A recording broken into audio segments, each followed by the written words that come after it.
One of the most interesting parts of my story is how I went from practicing law in a large law firm in Chicago to the faculty at Stanford Law School. It's interesting because it was, again, an act of providence. It was not something I planned. What was happening was I was working really hard as a junior associate at Mayer Brown and Platt. And in fact, I was like every other junior associate. Every junior associate in a large law firm works really hard. But unlike a lot of other junior associates, I was really frustrated with a lot of the cases and how they were being handled and decided by the judges that I was going before. And that frustration caused me to start writing in the evenings and on weekends.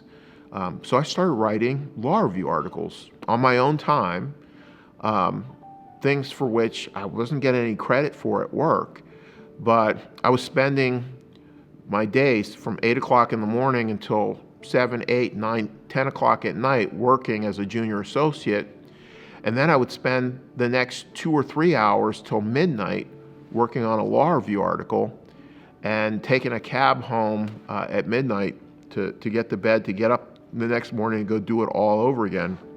And I was doing this day after day, week after week, and year after year. And my wife finally said to me, you ought to think about having somebody pay you for doing what you're doing on evenings and weekends. When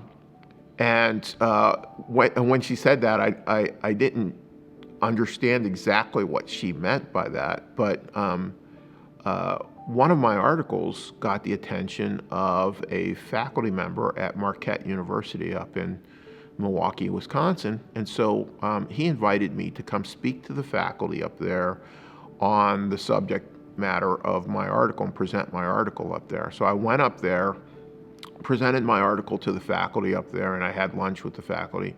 And then I went back to work at Mayer Brown the next day. And then a week later, I got a call from the dean at Marquette University saying that the faculty had voted an offer to me to join the faculty at Marquette University. And I said, well, I didn't even apply. So I didn't know what to do. I told my wife, remember when you said that I ought to find somebody who paid me to write these law review articles? I think I have.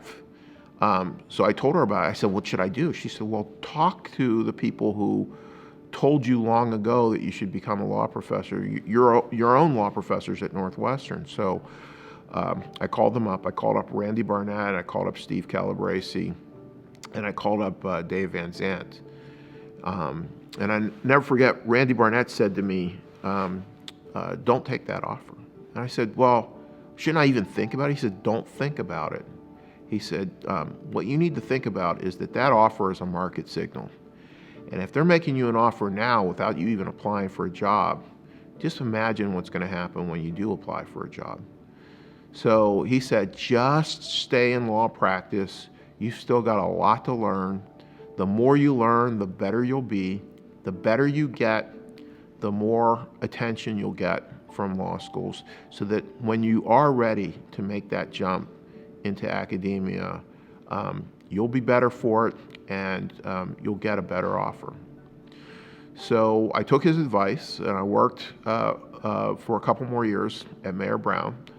And then finally, I took one of these papers that I wrote out of frustration and submitted it to the American Association of Law Schools for their faculty recruitment conference. And from that, I received a lot of attention. And I was invited to interview at 26 different schools. And out of those 26 different schools, I received 11 job offers.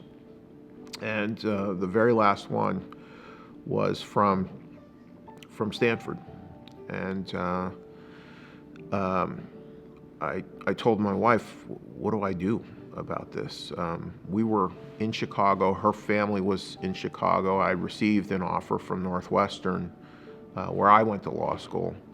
And I thought, I was going to take the job at Northwestern. And my wife, again, in her wisdom, said, you just need to ask God where He wants you. And that may not be the place that you feel most comfortable. And so after a lot of prayer, we felt that God was telling us to go to California. And so that's what we did. So I love Stanford. Stanford was amazing. I immediately was thrown into teaching first-year contracts at Stanford, which was an incredible experience for me. It allowed me to expose students to my unique approach to law and to contract law and what I thought was important about being a lawyer.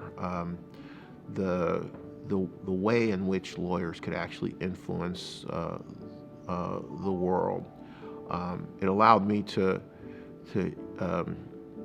get the students to think creatively about the law and the kinds of problems law is designed to solve, but probably more importantly, to recognize problems where law isn't a good fit for solving it. Get them to recognize that there are limits to how far law can go in solving human problems. That's something that is not easy for students to grasp or for anyone to grasp. A lot of people think that if there's something wrong, there ought to be a law to fix it. And the fact of the matter is that God didn't set up the world that way, that sometimes we've got to fix things without resorting to law to do it. So the other great thing about Stanford was that it was the perfect place to do the kind of research I wanted to do, which was on venture capital, startup companies, finance, and the intersection between finance and creativity.